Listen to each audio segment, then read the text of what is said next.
अंधकार की चादर में अर्चना और उसकी सहेली अंजलि ने छुट्टियों में एक पहाड़ी गांव में अपने परिवार के साथ वक्त बिताने का फैसला किया। इस गांव का नाम सोमपुर था, जहां अर्चना के दादाजी का पुराना मकान था।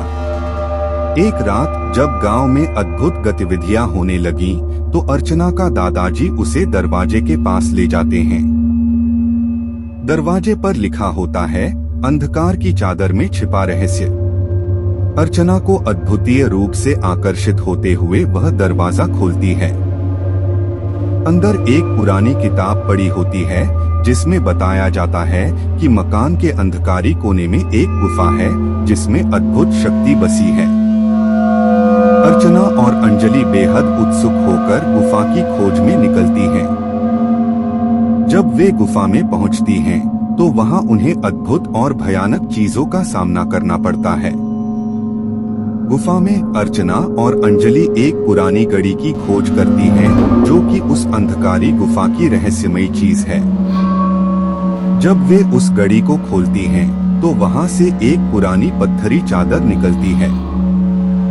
जब वे चादर को खोलती हैं, तो वहां से एक भूतिया और डरावनी आवाज आती है और चादर का आकार बड़ा हो जाता है। अर्चना और अंजलि को आकर्षित होते हुए वह चादर पहनती है और अब वह उनके सामने भूतिया और डरावनी रूप में दिखाई देने लगती है। वह दोनों लड़कियां अब वह अद्भुतीय और डरावनी गतिविधियों का हिस्सा बन जाती हैं। आखिरकार अर्चना को समझ में आता है कि वह चादर उसके दादाजी के पुराने रहस्यमय जीवन से जुड़ी हुई है। चादर की मदद से वह अपने दादाजी के पास वापस जाती है और उसे अपनी सच्ची और भयानक पारंपरिक कहानियों का पता चलता है।